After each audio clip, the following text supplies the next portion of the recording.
kita pindah ke catatan penilaian kepemimpinan pemerintahan di tingkat nasional, di tingkat pusat yang akan diberikan oleh Mas Kristiadi, Dr. J. Kristiadi, Mas Kristiadi, Mbak Wi dan Prof. Satya Arinanto, dan sesudah itu kita buka diskusi.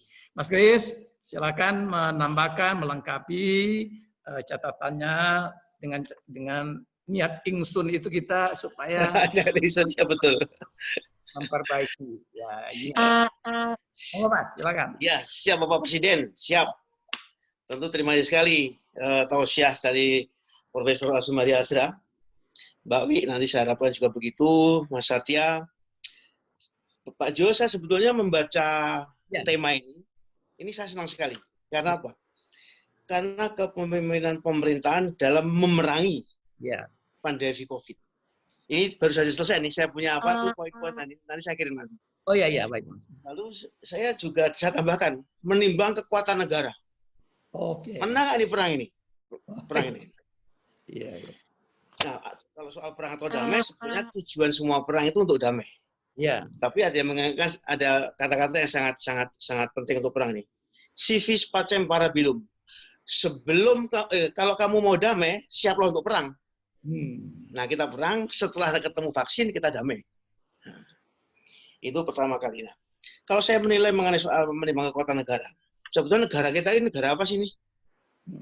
Sebab kalau untuk konteks yang akhir-akhir ini memang suasana itu bikin uring-uringan. Ya.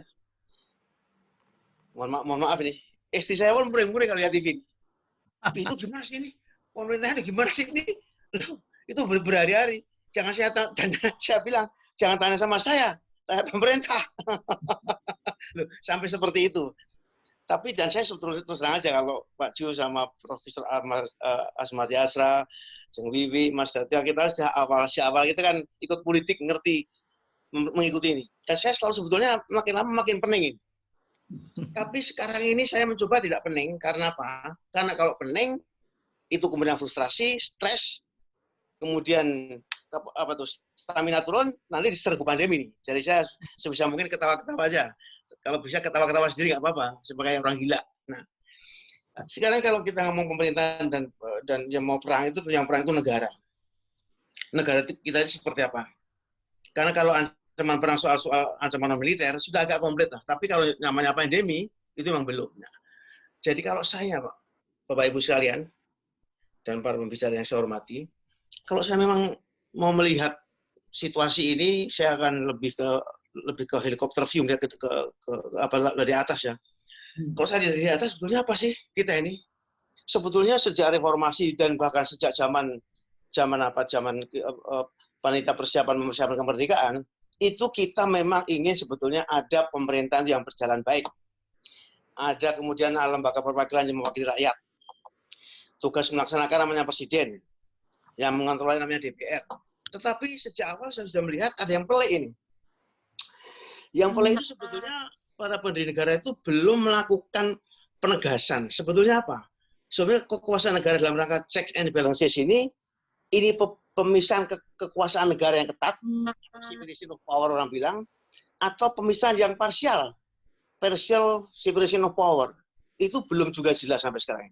Jadi sebetulnya siapa yang ada, bagaimana kedudukan DPR, MPR, DPD, presiden, ya mungkin juga legislatif dan sebagainya. Ini sebetulnya masih kita tuh masih blabur. Nah, kemudian juga yang lebih aneh untuk pimpinan eksekutif. Sebetulnya pendiri negara sudah tegas, pokoknya sistem presidensial jelas. Tapi menjadi belum jelas. Kejelasan itu penjelasannya begini. Tapi bukan seperti Amerika yang presidensial dan bukan seperti parlementer di Inggris. Nah, nggak jelas. Maunya jelas, tapi penjabarannya nggak jelas. Bahkan praktek-praktek dalam situ Undang-Undang Dasar 45 yang katanya presidensial itu 1945 sampai 49 itu parlementer itu. Mungkin dulu maksudnya para negara menyebut semi presidensial. Tetapi karena belum ada istilah itu ya sudahlah. Dalam dokumen-dokumen dikatakan ya pokoknya bukan yang ini, bukan yang itulah begini. Begitu juga mengenai wakil rakyat. Wakil rakyat seperti apa? Pokoknya harus di DPR loh. Ada pakemnya. DPR itu wakil rakyat sebagai delegate atau messenger. Maksudnya apa? Maksudnya kalau messenger itu cuma kelompok yang dipilih tetapi mewakili konstituensinya.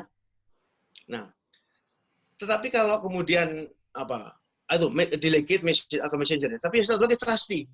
Trustee itu apa? Rakyat yang dipilih, ya, mewakili rakyat, boleh mempunyai aspirasi yang berbeda, tetapi bukan kepentingan partai. Nah, itu sampai sekarang sudah kabur nih sekarang ini, masih kabur. Nah, jadi sebetulnya sejak awal ini kita ini selalu mengalami masa kedaruratan. Kedaulatan ada dalam membangun daulat rakyat ini sejak revolusi terus berkembang ini kok daulat melulu ini. Nah, ada buku yang sangat baik, ada buku yang namanya From Voting to Behavior itu juga mengatakan bahwa sebetulnya begini, sebetulnya kalau kita ini jangan terlalu liberal dulu. Sebab reformasi bagi saya sangat liberal sekali itu. Ya, ledakan partisipasi luar biasa, tapi institusi itu belum ditampung, belum mampu menampung ini. Mungkin seperti Pak Azumati Azza yang sudah keliling dunia kemana-mana, bisa paham bahwa abad 19 di Inggris itu sebetulnya liberal, tetapi apa itu dalam buku tapi hak suara itu pelan-pelan, mulai dari 18%, kemudian juga apa itu 24% dan lain sebagainya seperti itulah. Sekarang kita sama sebetulnya. Kita ini kekacau balauan itu bersumber menurut saya juga dan banyak yang setuju atau kontroversi, tapi bahwa penataan kekuasaan negara pasca reformasi itu juga tidak mempunyai politik hukum yang jelas sesuai dengan kata apa itu bunyi amanat Undang-Undang 12 tahun 2011 tentang pembentukan peraturan perundangan. Sudahlah kita mengalami semua bagaimana tingkat percepatan ini memang tidak bisa diikuti oleh pembuatan regulasi yang betul-betul mendalam, tidak bisa karena terlalu cepatnya perubahan seperti itu. Nah, kekuatan masyarakat bagaimana sebetulnya? Nah, sebetulnya itu andalan kita, gotong royong dan sebagainya. Tapi memang sekarang di dunia juga sekarang sedang mengalami kekalutan karena apa? Karena opini publik yang bisa memberikan kekuatan untuk memberikan tekanan kepada negara itu sudah juga begitu banyak terkombinasi dengan apa tuh namanya populisme, pasca kebenaran, sehingga opini publik yang bisa memberi benar sekarang ini. Dan itu tidak terjadi di kita, ya. Di Amerika, di negara Inggris segala macam banyak lah orang sudah mengatakan seperti itu. Nah, kemudian apa yang kita canangkan ditegaskan dalam reformasi adanya governability dan representativeness ini nggak terjadi. Jadi yang dalam perspektif saya itu bahwa semua presiden pasca reformasi ini betul-betul mengalami bagaimana kusutnya politik ini. Ya, mulai Pak Habibie yang hebat, mulai Ibu Megawati, Gus Dur yang guru bangsa, Pak SBY, Pak Jokowi sekarang sama mengalami itu semua. Jadi karena apa? Karena kemudian tadi yang Pak Profesor Azumati sebutkan, politik kita ini sebenarnya politik uang dan politik dinasti itu sudah merajalela kemana-mana. Profesor Jo tahu persis, kan saya kira juga Ajeng Siti tahu bagaimana berapa ratus orang kena perkara. Ya, kemudian juga sudah diusahakan di Undang-Undang Pilkada tidak ada politik dinasti, politik uang diberantas, tidak mampu lagi. Ya. Dan kemudian juga namanya politisasi birokrasi. Kita tahu semua nih. Sejak Pak Harto dan sejak Orde Baru, sejak sekarang ini tentu ada Menteri Penertiban Aparatur. Tetapi ya mesti selalu ada persoalan terus-menerus seperti itu. Belum lagi tambah pemekaran daerah, belum lagi tambah mata rantai komando tidak berjalan dan lain sebagainya. Kita bisa pernah pengalaman konkret dengan Pak Zuhair Mansyah ini. Bagaimana ada bupati yang sudah dilantik, ya sudah diperintahkan KPU, tetapi menteri nggak mau juga nggak mau melantik dan sebagainya. Nah, dengan semua kemelut ini sebetulnya ada apa yang disilakan seseorang itu pemimpin pada level apa saja, multi korporasi, perusahaan dan negara mungkin juga bisa apa yang disebut oleh siapa namanya itu ada orang itu namanya Robert Waterman itu mengusulkan namanya advokasi. Itu apa sih? Itu adalah semua bentuk organisasi ya yang kalau mengalami kejumudan itu apa yang dilakukan adalah mencoba melakukan terobosan ya, supaya ada hasilnya. Karena nggak mungkin seperti Indonesia ini menurut saya tidak bisa selesai menjadi baik semuanya, nggak akan mungkin karena begitu besarnya yang kita harapkan adalah bagaimana sebenarnya bahwa dari otonomi daerah itu muncul tokoh-tokoh kader-kader yang hebat yang kemudian bisa kita memperbaiki menularkan ke semua daerah otonomi yang lain. Nah, sekarang kalau melawan pandemi gimana nih? Melawan pandemi. Nah, sebetulnya kalau melawan pandemi ini memang semua mengalami kekacauan. WHO juga ngomongnya bolak-balik, pakai masker, nggak pakai masker.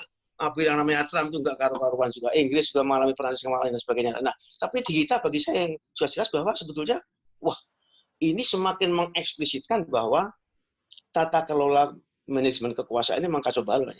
Ya, birokrasi sudah mengidap penyakit yang sangat patologis yang sampai sekarang disembuhkan. Jadi menurut saya juga evolusi institusionalisasi politik negara, lembaga politik negara pemerintahan itu masih lambat, tidak bisa mengikuti tingkat percepatan perubahan yang kita alami. Dan kemudian juga ada sekarang diserbu oleh corona yang tidak jelas ini, yang katanya sudah berbagai macam kabar kalau sudah berkembang dengan jenis-jenis yang lain. Nah, jadi apapun pasti tadi advokasi ini kebijakan-kebijakan yang memang setiap kebijakan bisa dilematis sekarang ini. Mudik, tidak mudik, perubahan bisa cepat sekali. Nah, kemudian juga yang penting bagi saya adalah perlindungan sosial. Pokoknya kita ini caranya bagaimana bahwa jangan sampai ada rakyat kelaparan. Kelaparan tidak bisa dicegah. Mohon maaf ini, saya tidak mengapa, tapi tentu akan muncul berbagai kerusuhan. Cuma yang tetap saya optimis, sebetulnya kita pernah banyak mengalami suatu konflik coba-coba yang luar biasa. Nah, tetapi yang bagi saya modal besar, sebetulnya meskipun dan pemerintah harus dikritik terus, tetapi tokoh-tokoh dan organisasi-organisasi yang besar selama ini menjadi pilar kita ini, itu Muhammadiyah, tokoh-tokoh besar, ulama dan sebagainya, itu sekarang mulai menurut saya mau nyambung. Jadi dan juga semangat kegotong royongan itu tentu muncul di sela-sela suasana kacau balauan, suasana politik yang kacau balau, itu ada semua seperti itu. Nah, kemudian juga yang bagi saya juga agak senang dan mencoba gembira itu bahwa sense of humor itu masih ada lah di masyarakat. Begitu banyak ada di media sosial tuh. Dan saya kira kita ini rasa humor kita itu sangat beragam sebanyak etnisitas kita ini. Ya kan? Jadi kalau ada lockdown itu di Sleman tuh itu masuknya lauk daun itu lockdown, nggak usah ribut-ribut, ya kan? Jaga jarak itu gambarnya ada pohon lalu menjaga pohon jarak misalnya seperti itu. Jadi ini sebetulnya membuat kita juga lebih mempunyai optimisme, karena sebetulnya begini, menyerahkan ini kepada negara nggak mungkin negara. Apalagi cuma pemerintah yang sempit, eksekutif ini nggak mungkin.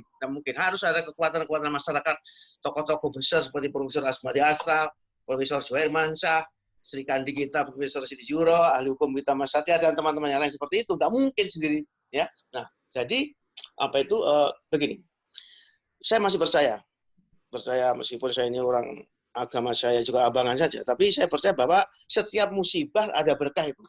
Banyak contoh, tapi bagi saya tsunami di Aceh itu banyak orang juga mengakui benar sekali itu musibah, tapi ada berkahnya juga. Yang namanya perang saudara bisa berhenti sejak Pak Yusuf kalah, dan menurut saya Pak Jo ikut meracik seperti ini, bisa tahu persis setelah diselesaikan itu tidak ada lagi sekarang ini senjata menyala di Aceh. Nah, ini sangat luar biasa, dan saya masih ada harapan-harapan seperti itu. Tapi saya tetap masih wanti-wanti. Begini, betapapun pemerintah merasa bekerja keras, ya, dan memang kadang-kadang kesannya kalang kabut, tapi berkat dukungan, termasuk kritik-kritik yang keras dan konstruktif, sangat diperlukan. Itu sangat diperlukan, benar. Dan saya kira pemerintah membutuhkan sekali. Ya, pokoknya ya kita hajar saja, tapi ini loh penilaiannya seperti ini. Nah, karena apa? Karena sebenarnya arah bangsa menurut saya ini, tentu banyak sekali yang lubang-lubang timbangan, tapi bahwa kita juga bisa ketemu, bisa bicara, agak-agak bercanda, itu saya sebetulnya ada harapan nih sebetulnya ke depan nih, kalau ini harapan dikelola ya, dan tidak terlalu banyak dipolitisi, dan kalau dipolitisasi ya kita kritik terus-menerus saja. Nah, karena apa? Karena sekarang saya punya harapan. Sebetulnya gini, kalau pemerintah ini betul-betul memang mempunyai pandangan yang ke depan, ya, untuk visioner, ya, dan mencoba melaksanakan social distancing dengan lebih konsisten. Dan kalau berhasil, harus maju lagi. Kenapa? Menjaga jarak itu jangan cuma menjaga jarak sosial karena penyakit pandemi, tapi harus ada yang saya sebut namanya self-interest distancing. Artinya apa? Artinya mencoba negara agar apa? Agar para pengambil keputusan itu mengambil jarak terhadap kepentingan pribadi, terhadap nafsu pribadi, terhadap segala hal yang bersifat kepentingan subjektif. Itu harus dilakukan. Gimana caranya? Nah, gini aja. Caranya kan sekarang katanya kan pemerintah sekarang ini didukung oleh banyak partai-partai besar. Begini dulu. Menurut saya presiden bisa memanggil, jangan ketua umum, sekjen dulu. Andai kata nih, kita sudah bisa selesai nih social distancing, kita maju lagi. Maju lagi apa maju? Nah, ini sekarang urus itu, kita uruslah sekarang ini. Kekacau balauan ini coba kita urus pelan-pelan, bertahap. Ya, kalau kamu kan pendukung-pendukung saya, ayo kita coba ini diurus dulu supaya ada jarak, kita bagaimana mengatur supaya proses pelembagaan ini menjadi lebih baik. Karena kita mempunyai niat baik untuk mengambil jarak terhadap kepentingan yang subjektif. Nah, dengan demikian dengan modal perjuangan sisa-sisa niat baik yang ada dan menurut saya kalau di masyarakat banyak orang yang mau berniat baik dengan kebersamaan seperti itu, saya tetap masih yakin bahwa begini, karena kalau negara sendiri untuk memenangkan tidak mungkin, tapi negara harus didukung oleh masyarakatnya. Dan banyak sekali tokoh masyarakat yang tentu masih mau mendukung agar apa? Tadi lompatan satu mortal dari social distancing menjadi self interest distancing. Begitu, Prof. Jo. Ya, baik.